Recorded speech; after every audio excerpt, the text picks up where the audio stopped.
Jadi ini dari teman-teman banyak yang penasaran karena gini, isunya cacing itu kan membawa penyakit nih. Tapi ternyata Bro Ricky ini membuktikan bahwa ikan di sini semua makan cacing.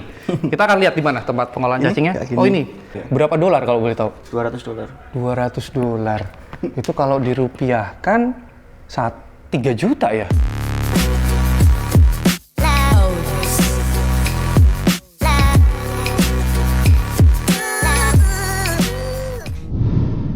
Ya, jadi sekarang kita akan lanjut obrolannya dengan yang lebih dalam dan lebih bernilai. Jadi saya akan coba untuk gali sesuatu yang berharga dari Bro Ricky ini karena beliau ini ternyata sebelum menjadi juri, dia adalah pemain kontes yang hebat.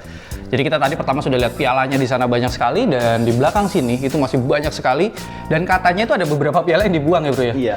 Dan katanya itu ada beberapa piala yang dibuang ya Bro ya? Iya. Piala itu beberapa dibuang loh. Jadi buat kalian tuh yang setengah mati dapetin piala, mungkin bisa lihat tuh di tong sampahnya Ricky. Jangan-jangan ada itu ya, masih ada piala-piala yang dibuang itu tadi. Dan saya mau bicara dulu tentang plakat nih. Ini plakat apa ya? Ini juri mati, ini juri pas waktu Nusantip. Oke, jadi ini adalah satu penghargaan ya karena telah menjadi juri di sana. Dan kita tuh kemarin baru aja mendatangi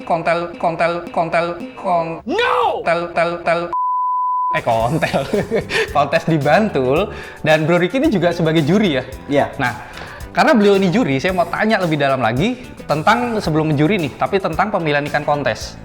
Jadi kita ambilkan contoh mungkin dari sini tadi yang menarik mata saya adalah kelas solid ya.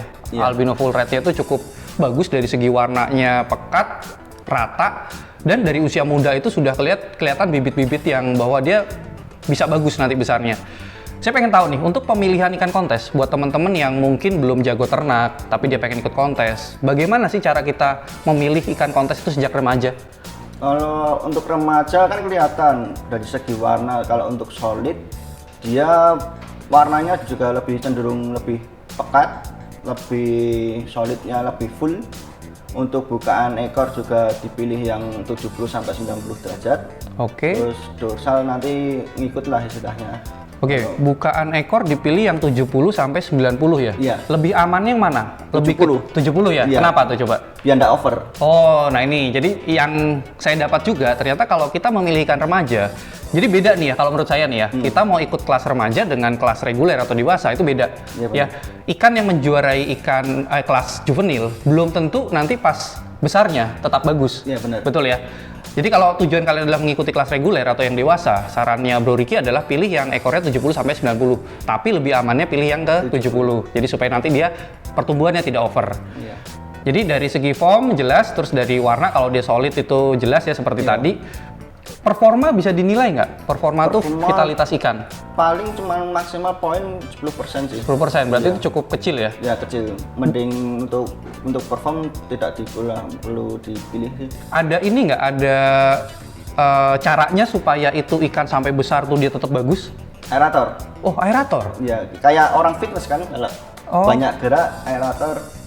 Oh, aerator itu jadi membuat ikan Kebiasaan bergerak gerak, ya? Iya, kebiasaan gerak kan pakai aerator itu untuk performa nanti lebih bagus. Oke, terus bagaimana dengan fenomena orang yang pelihara di kolam?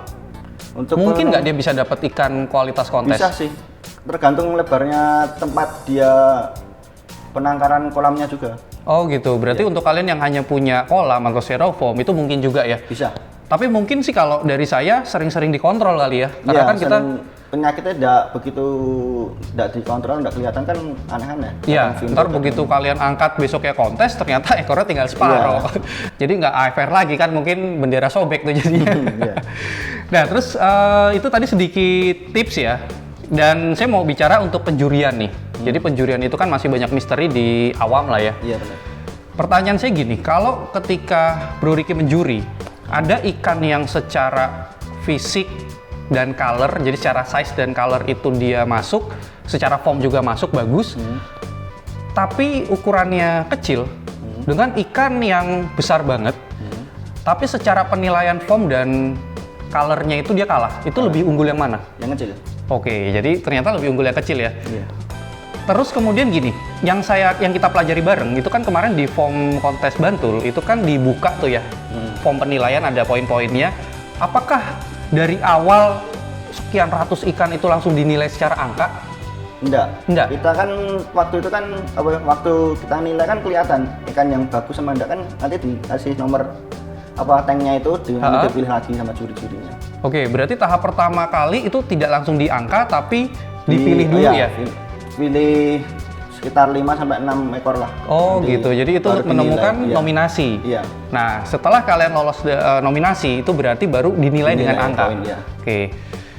Itu sekilas tentang ikan kontes dan juri, dan selanjutnya nih yang mau sebenarnya sih poin saya kesini tuh saya mau belajar nih dari Bro Ricky, karena setahu saya sepengenalan saya dulu dengan yang sekarang nih saya datang, ini juga tempat ini kelihatannya baru ya? Iya baru. Baru berapa lama? 3 bulan 2 bulan. 3 bulan. Dan ini kalau kalian datang ke sini, kalian tuh akan mungkin betah di sini karena ini semua ikan semua. Kita juga ada space untuk ngobrol, sebenarnya cukup nyaman.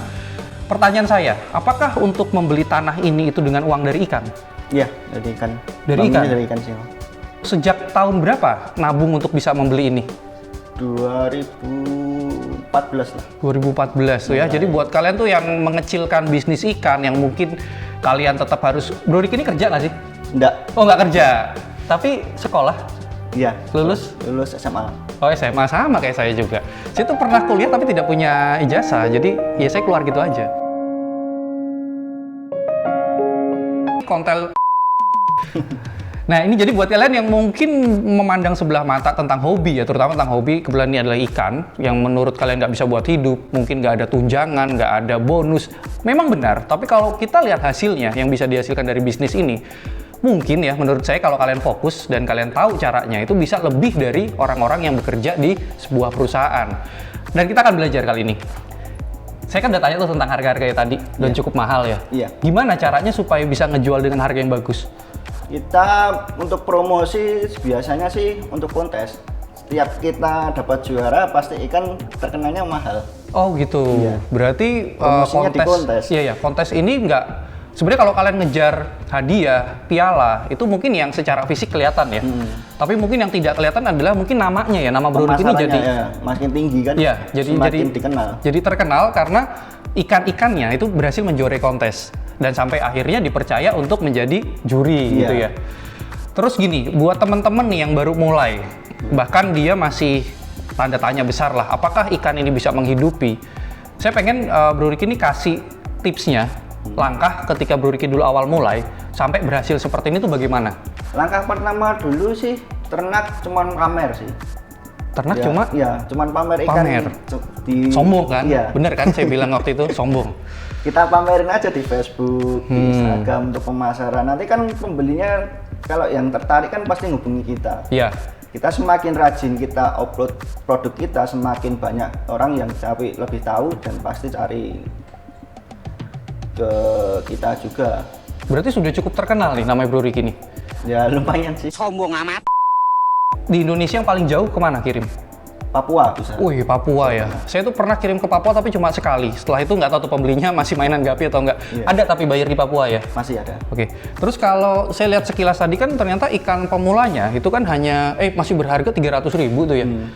Berani pemula di sini membeli harga sekian? Rata-rata kalau di sini paling murah 150 sampai 300 ya untuk pemula ya. Tapi rata-rata ya juga mau semua sih. Iya, karena mungkin memang yang datang ke sini mereka mau cari kualitas ya. Kalau saya rasa sih itu. Menang label kan. Iya. Iya, dari produk Van Gupi kan biasanya malah lebih bergengsi, mereka beli. Nah, itu saya suka tuh. Dari produk Van Gupi itu terasa lebih bergengsi dan akhirnya mereka beli.